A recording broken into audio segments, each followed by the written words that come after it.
would get in our face and say that's a Packard engine, because the engines were built in mass production techniques at the Packard Motor Car Company in Detroit, Michigan, and powered the aircraft that reduced the awesome attrition rate of our daylight bombers leaving the United Kingdom, going deep into enemy territory and trying to return, often being shot down, with all crew members lost on their very first mission.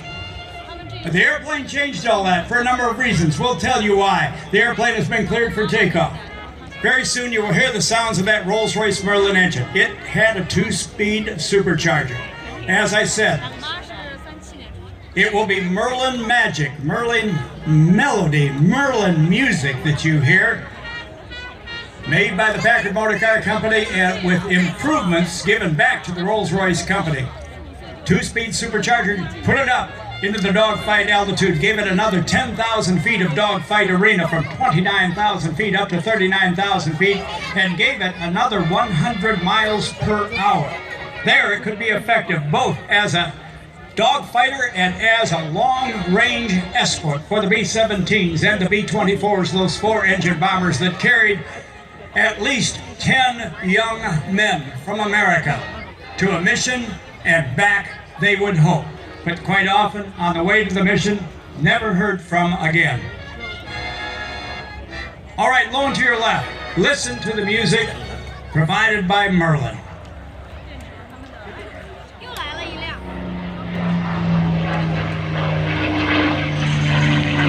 The roll on takeoff. The pilot is Vlado Leonard from the Chicago area. He has been educated at Purdue University and Aeronautical College in Indiana. He went on to get a PhD at MIT, which was where Jimmy Doolittle, depending on whose book you read, was either the first or second graduate of that august university. This man is highly educated. He can fly any of the World War II fighters. He is one of 9 individuals who can fly alongside the F-22 Raptor and other Air Force aircraft.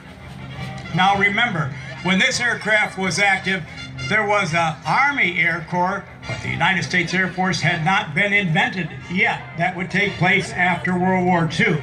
So members of the Army who flew airplanes were in that particular group, U.S. Army Air Corps.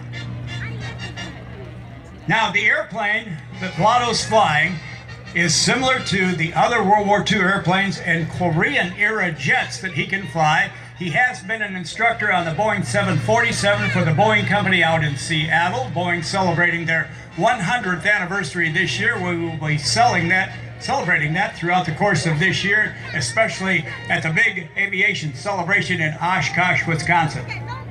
He is as much a skilled pilot as he is a gentleman on the ground. He is absolutely fantastic to be with. He is one of the most gifted artists with a P51 Mustang that are out there. You'll see it in his smoothness of flight, his graceful maneuvers. He'll make the difficult look easy. Where is he? He is high and to your left, circling around for his first maneuver. You have seen this maneuver before. I have not explained to you why they call it the Cuban 8. It is the figure 8 laying on its side. It's because it was done for the first time in Miami, Florida in 1936 by Len Povey at an aerobatic contest. Nobody had seen it before. He merely did this maneuver by accident to keep from crashing, as he said, my crate into the ground. It was a survival maneuver.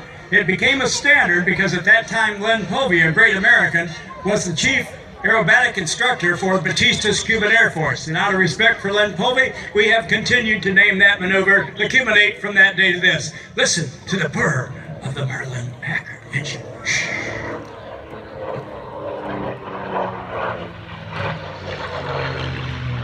Now for you pilots, at a power setting of 42 inches of manifold pressure, 2,500 RPM, an entry speed of about 280 miles an hour or so.